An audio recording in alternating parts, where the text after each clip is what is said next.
Welcome to MetaBookNook Deep Dives for Curious Minds. Hello. Today we're taking a look at Deepak Chopra's The 7 Spiritual Laws of Success. Our main source is Chopra's own explanation of these ideas. That's right. And our goal for you, the learner listening in, is really to pull out the core principles of these 7 laws. We want to give you a clear pathway to understanding how you might achieve success with what Chopra calls effortless ease. Effortless ease. I like the sound of that.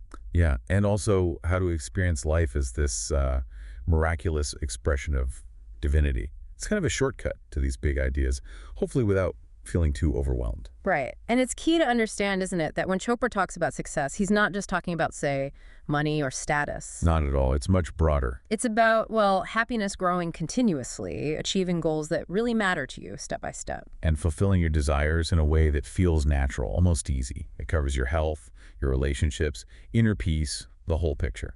Yeah. And what's interesting is how he contrasts that with, the usual idea. That success has to be a grind. Exactly. That it requires constant struggle, maybe even taking advantage of others. He's proposing a different path, more aligned with nature's way. A more spiritual path, working with the universe's flow, not against it. Okay, so let's unpack that term law. When Chopra uses it, he doesn't mean like a strict commandment, does he? No, not really. It's more about understanding the fundamental process, how things come into being. How the unseen becomes seen. Precisely. How the unmanifest becomes manifest. He talks about the observer becoming the observed. The idea is that all creation, everything we see and experience, springs from this underlying field of pure potential. So the physical universe is, what did he say, consciousness curving back on itself? Yeah, experiencing itself as spirit, mind, and body. It's a beautiful concept. And understanding these laws helps us align with that process. Allowing us to create more consciously, maybe with more joy. Exactly. Yeah. With carefulness, joy, and love, as he puts it. It's about tapping into how nature operates. Okay, so let's dive into the first one then. The Law of Pure Potentiality. Right. This is foundational. It sounds big. What's the core idea? Well, the core idea is that the source of absolutely everything is pure consciousness. Think of it as a field of infinite possibilities, pure potential, unbounded creativity. And that's not just out there, it's also within us. Exactly. Chopra says our essential nature is this pure consciousness.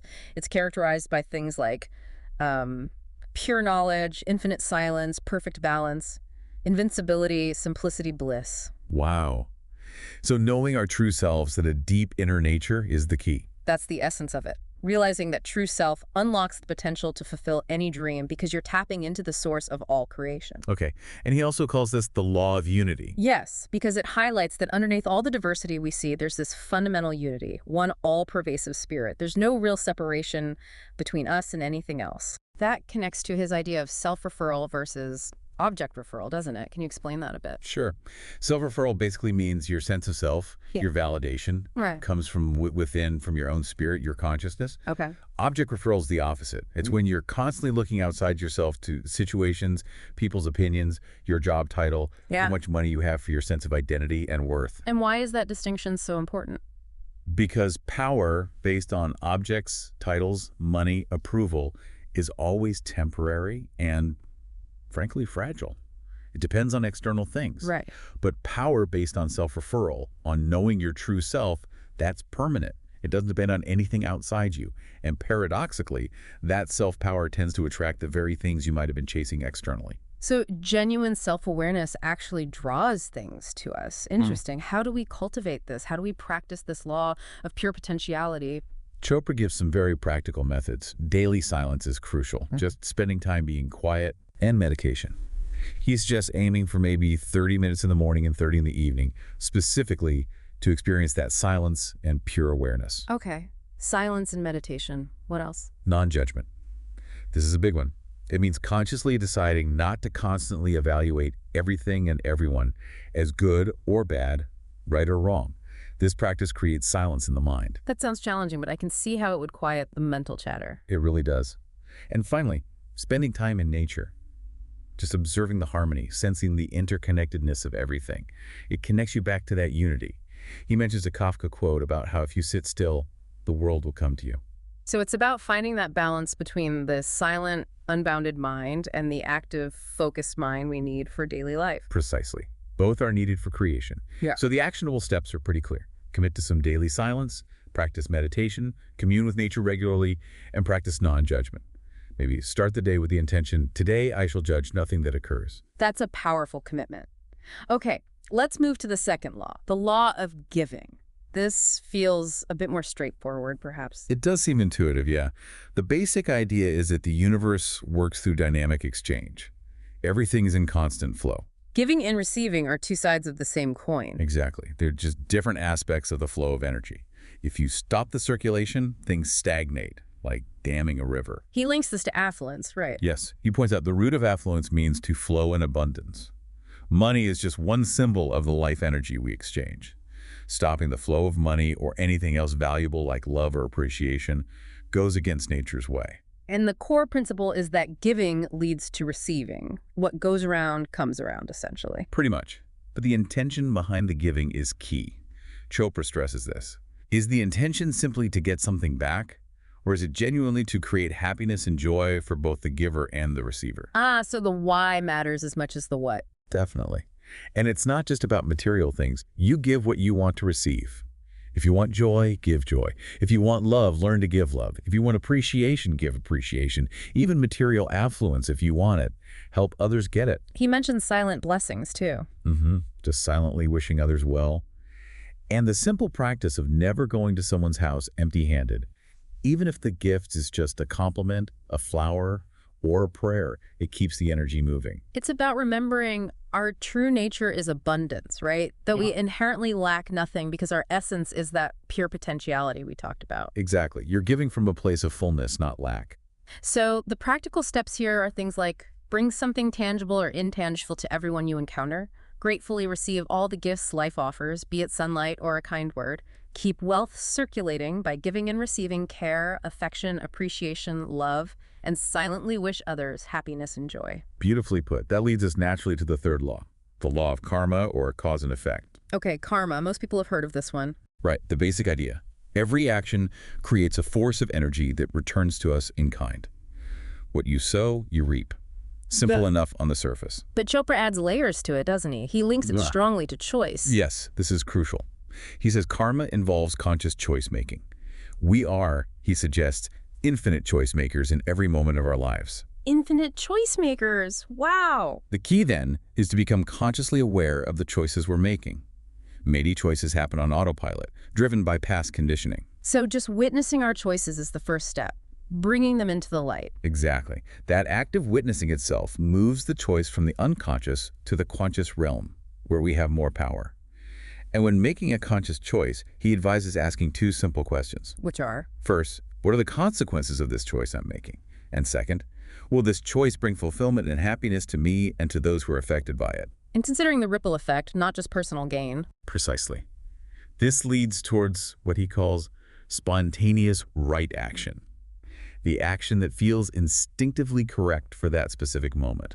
The one that naturally nourishes everyone involved. And how do we know if it's the right action? He talks about listening to the body. Yes, paying attention to sensations, often felt in the heart area or the solar plexus.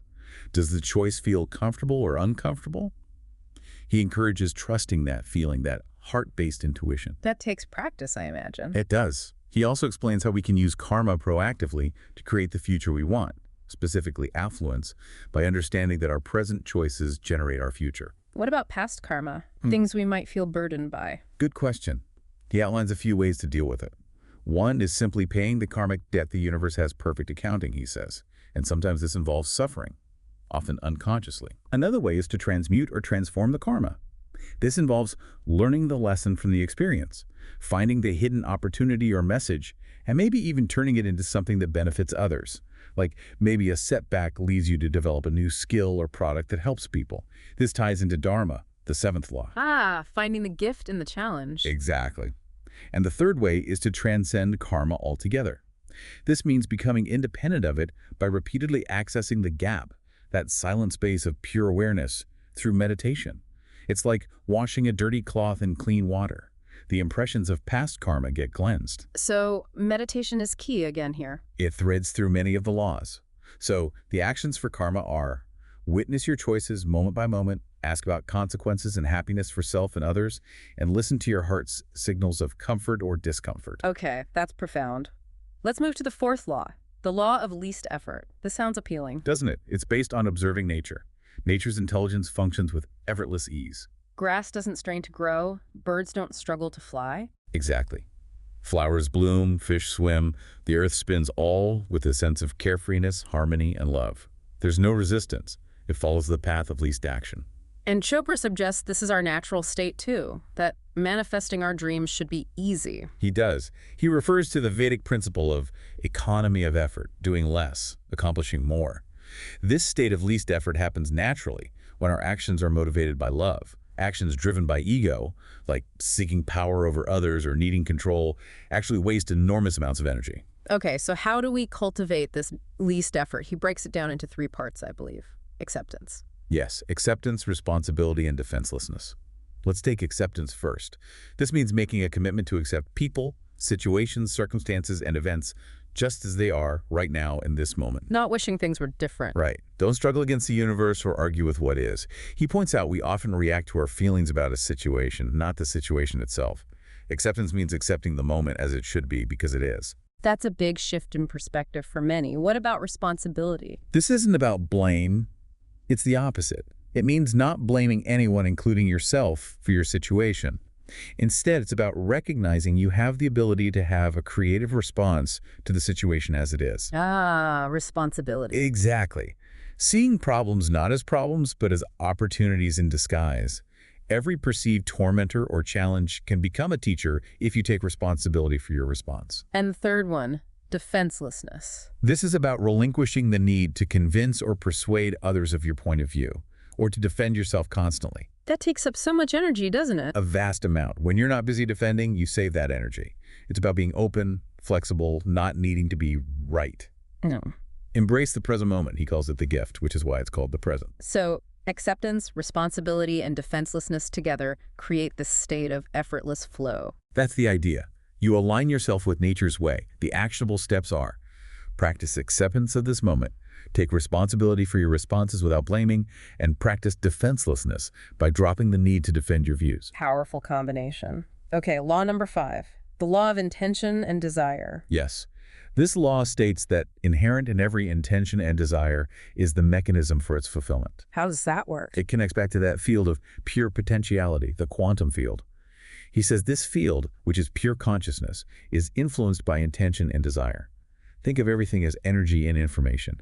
Okay. The difference between, say, a tree and a human is the informational and energy content.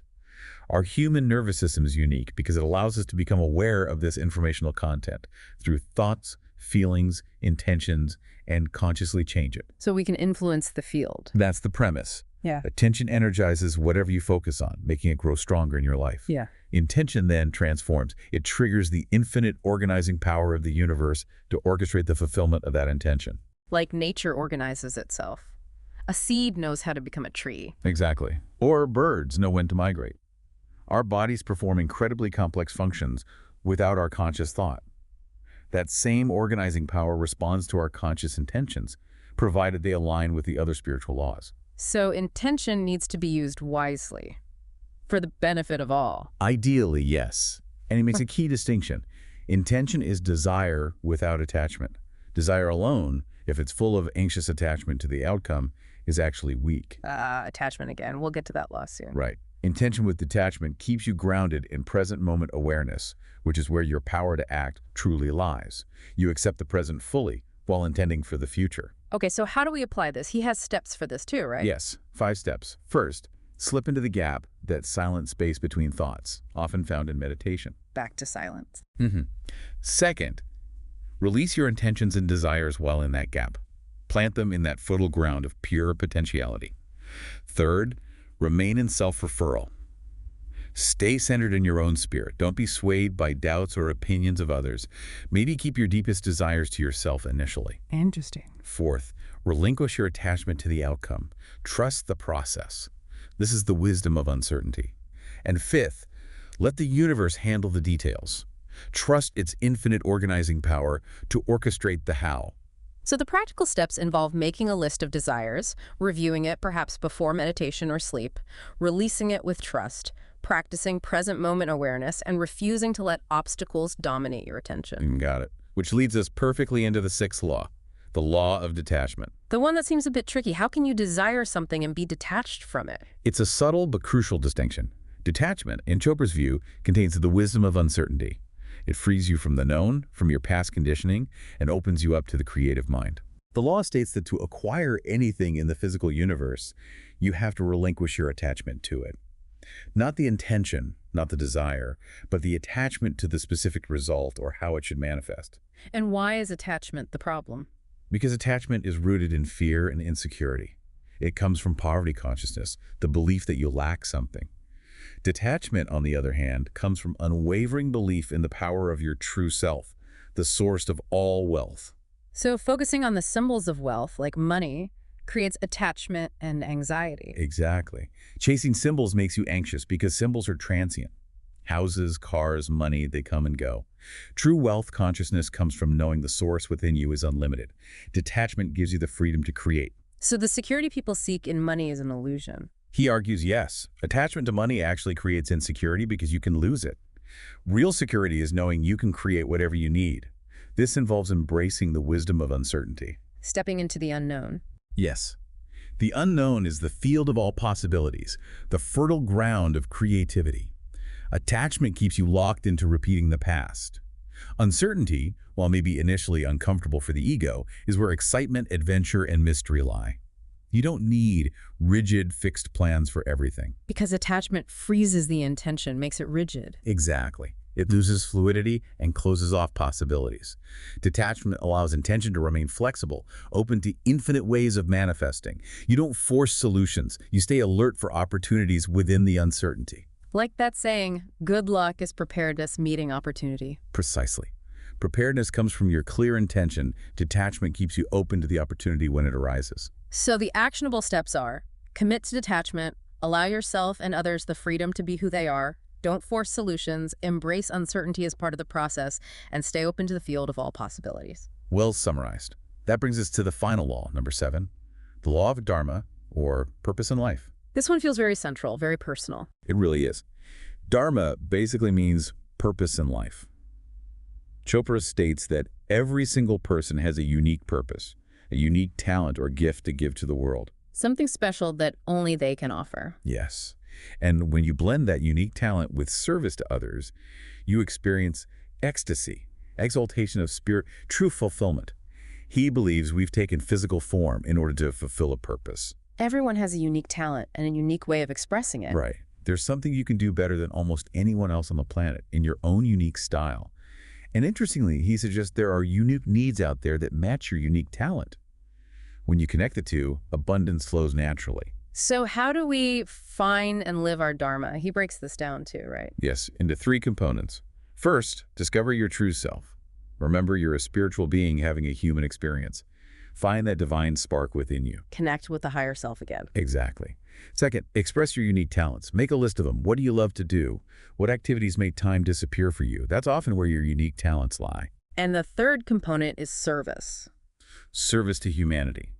This involves shifting your internal question from the ego's, what's in it for me, to the spirit's, how can I help, or how can I serve, using your unique talents to meet the needs of others. And combining unique talent with service is the key to unlimited abundance and fulfillment. That's the essence of the law of Dharma. The practical steps involve nurturing your inner spirit daily, making that list of your unique talents and things you love doing, and asking yourself every day, how can I serve, and how can I help?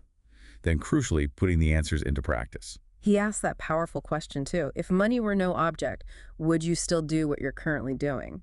Yeah, that's a great litmus test for alignment with Dharma. So those are the 7 laws. It seems like they all work together. They absolutely do.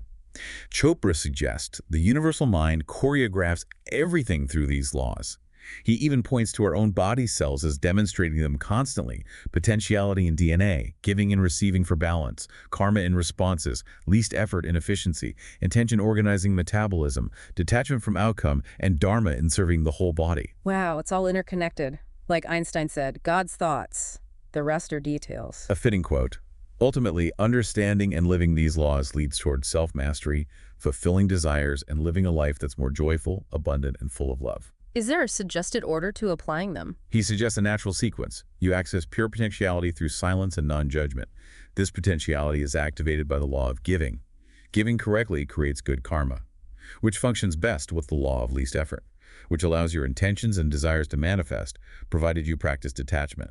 And all of this ultimately leads you to fulfilling your unique purpose, your dharma. Pure potentiality, giving, karma, least effort, intention and desire, detachment, dharma. That's the flow. Living these laws, he says, leads to a life of unbounded love, recognizing life as this precious, transient moment to encounter, to love, and to share. This has been a really fascinating exploration of Deepak Chopra's The 7 Spiritual Laws of Success. A lot to think about. Definitely. And if this has sparked your interest, we really encourage you to go deeper. Exploring Chopra's book itself is the next step. Yes, you can find details about the book and where to get it in the description accompanying this deep dive. It's worth the read to get the full nuance. Thank you so much for joining us today on MetaBookNook, Deep Dives for Curious Minds. We hope you found this valuable. We hope so too.